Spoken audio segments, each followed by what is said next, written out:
All right, well, it is my pleasure today to introduce Dana Gaida and Greg Melton that are a part of the Hope Plaza committee.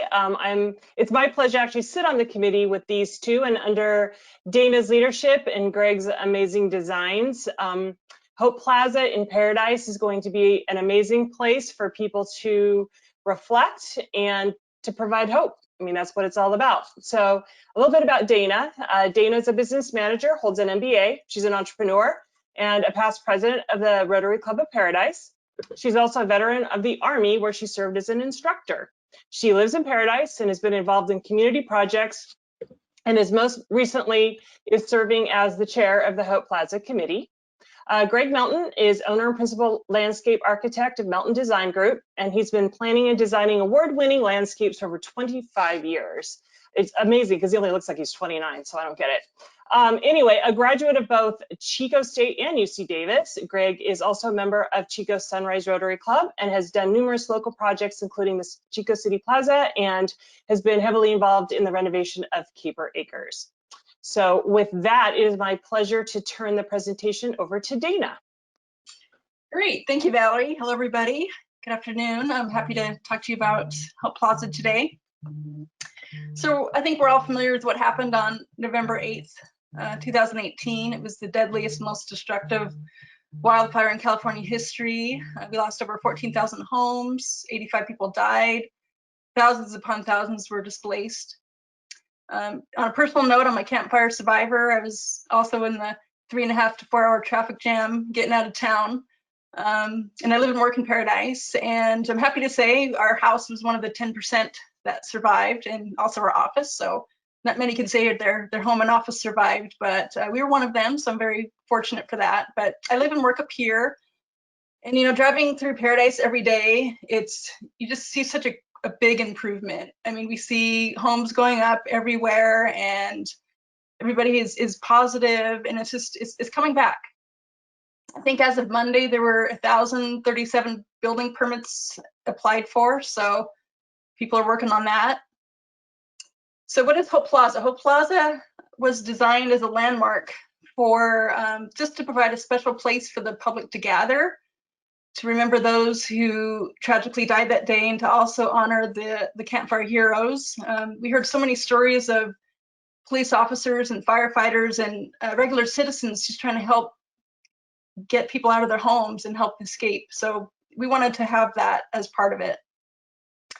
So the idea of Hope Plaza took place last summer. Our town manager expressed an interest of having a campfire memorial.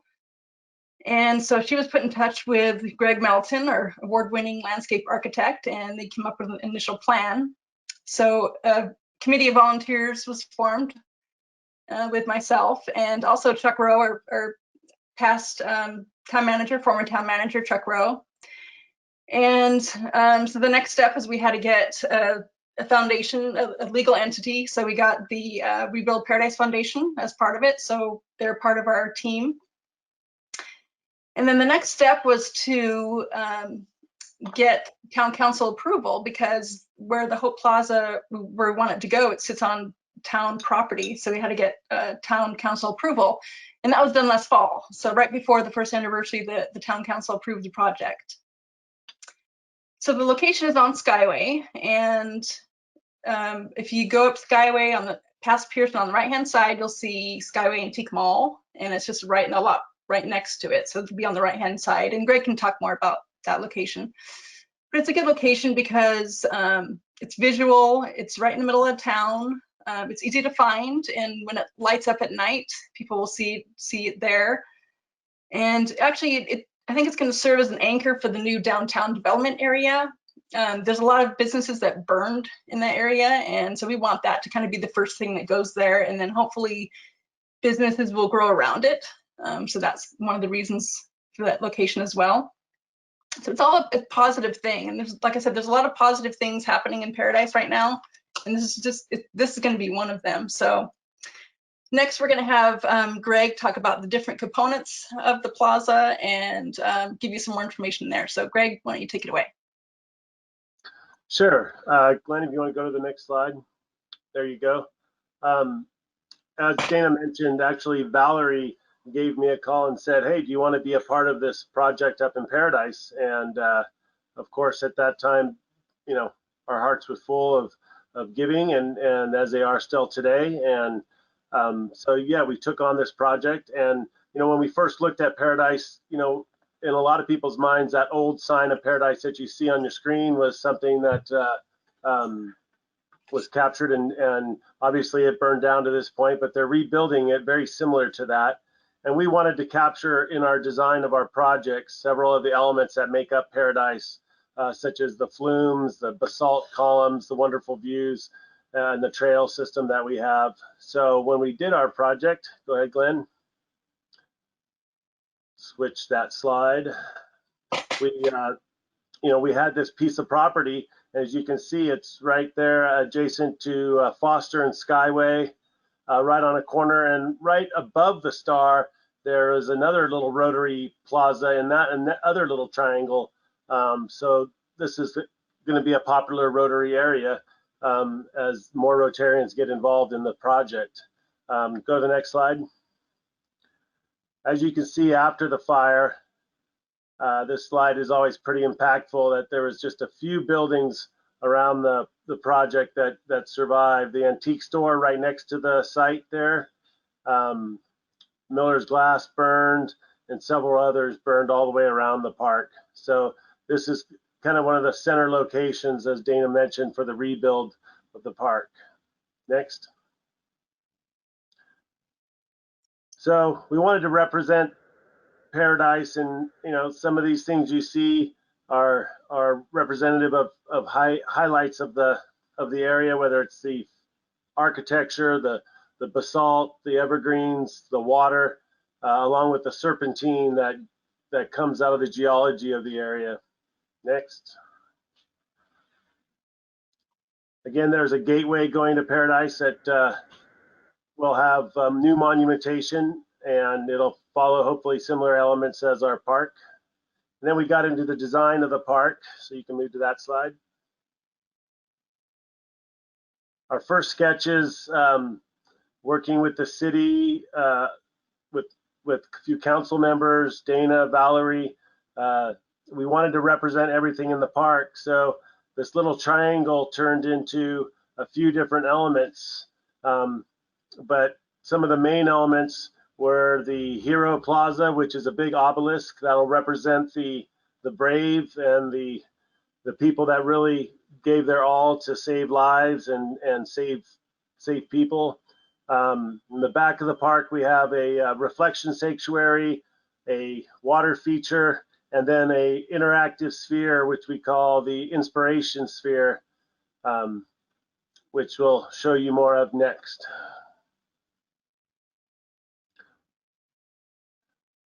You can see the red circles. The back of the park has some stainless steel trees. The front was the Hope Plaza, where we had an obelisk coming out of the center of the park. We'll dive into some details. Next slide. These are just some of the sketches. You can see this is what we call the reflection sanctuary, or where we have the stainless steel trees in the back of the park. And these trees will represent the 87 people that have died in the fire itself. And there'll be some more blow-ups of this, but you can see we'll have water features that'll be visible day and night. The sphere itself with inspirational words, the basalt columns, just a lot of elements that represent what Paradise is. The next slide. This is a section through the park with the pointed part of the triangle way up on the right side, moving through the park, the Hero Plaza, and then the forest or the reflection sanctuary is enclosed within the water feature. So then we took these sketches and started meeting with other people up in Paradise and started refining the project. Go to the next slide. And with our wonderful technology today, we turned what were some ideas into reality in a visual sense. And we presented these slides at the 1-year anniversary on the site with very many people that were part of Paradise to see this, and they were very excited. they're very excited to see the park come to life in this fashion. So this is your view coming down the Skyway. Next slide. And here's an aerial view of the park showing the Hero Plaza with the obelisk, the waterfall going into what is the reflection sanctuary. We call it the reflection forest, with the stainless steel trees that'll have the names of the people, and then the sphere. Next slide. That's your arrival again as you come down the Skyway with the basalt columns. The base of the granite sphere will be rough basalt also, with serpentine and the lava rock representing all the geology of the area. Next slide. So it's not a big area. It's about 150 feet from front to back in this park. So we wanted to keep it simple, but get enough elements in it that it was not just a memorial, but an inspirational type park. And as you come off the sidewalk and come into the plaza, on your left would be the Hero Plaza. And next slide. And as you come up to the Hero Plaza, Glenn, there you go. You come across some interpretive panels. The timbers from these panels are reserved from the fire itself, and they'll be repurposed as to support these interpretive panels that discuss everything about the fire, how animals were handled during the fire, and several other topics that will talk about the culture and Paradise. And then as you go further in, you'll come to Hero Plaza. Next slide.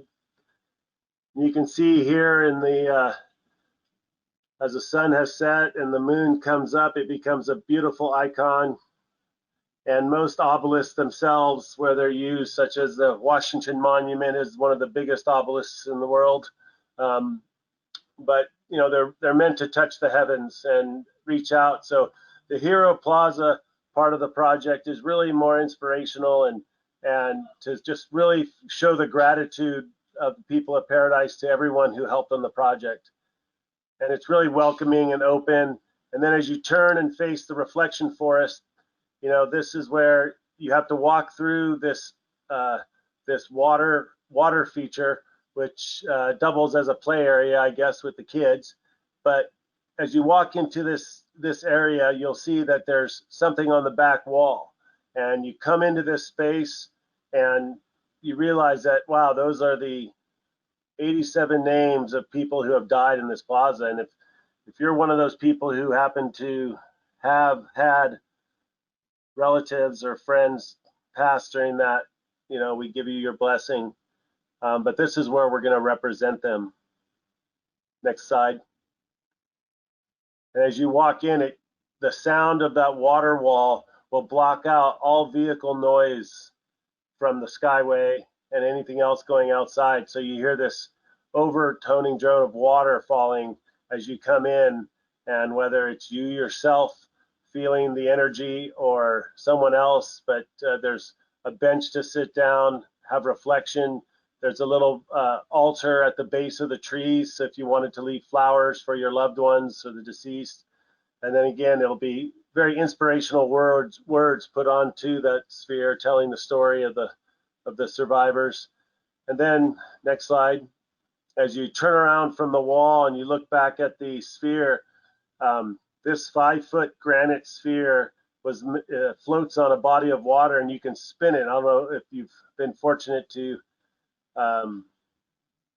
attempt to see one of these before, but they're amazing, amazing engineering. This granite sphere will have inspirational words that the community has provided that will, you know, once you have seen your deceased name on the wall and felt the energy that creates for you, you'll turn around and touch the sphere and spin the granite sphere until you find the right word that really touches you and motivates you to realize that, yeah, there is a future here in Paradise, and we'll be able to create that community, be strong, and rebuild for those people's names that are on that wall.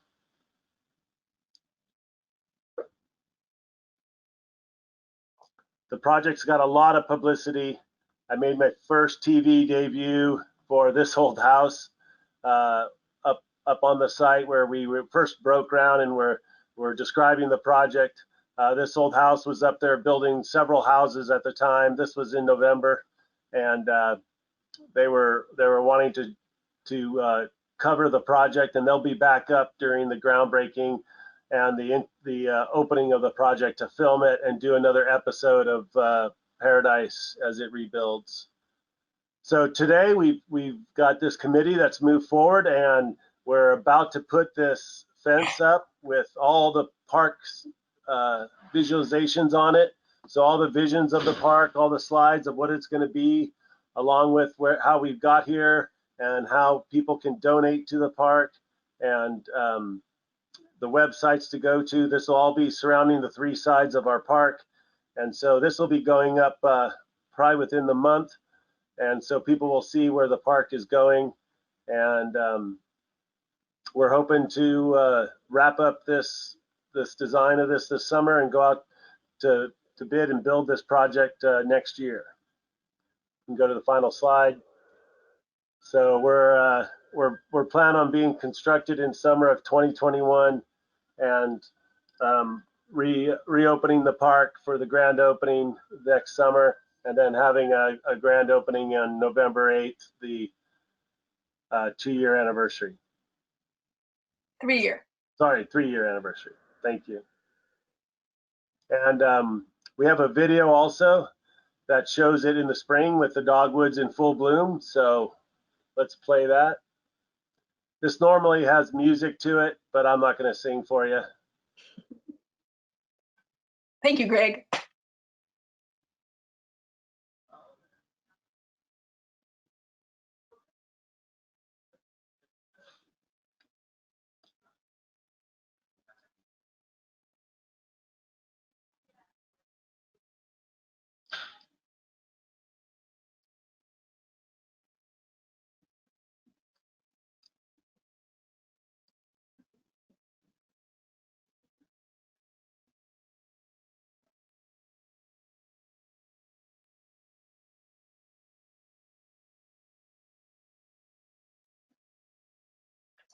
Oops, did it stop?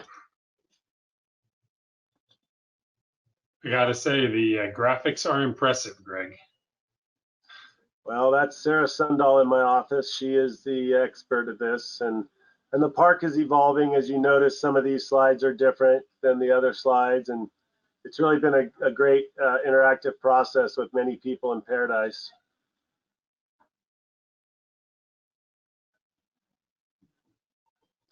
It'll be real neat. These fountains will be able to turn color. So if it's a big football day in Paradise, they'll be green and yellow. If it's Christmas, you can do that. It's just it'll be a great landmark for the center of new downtown Paradise.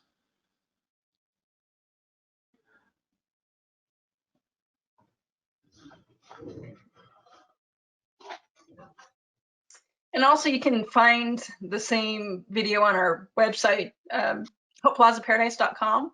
So you can go there and see the virtual tour, and then we also have a fundraising video on the homepage, and then there's also a donor page, so if anybody would like to donate personally or through their company or business, they can. So if you just go to, like I said, it was hopeplazaparadise.com, and you can find all the information about the project on that site. Very good. Well, thank you for that. Are there any, now we got some time for questions. So anybody have questions, either put them in the chat box or just unmute yourself and ask your questions.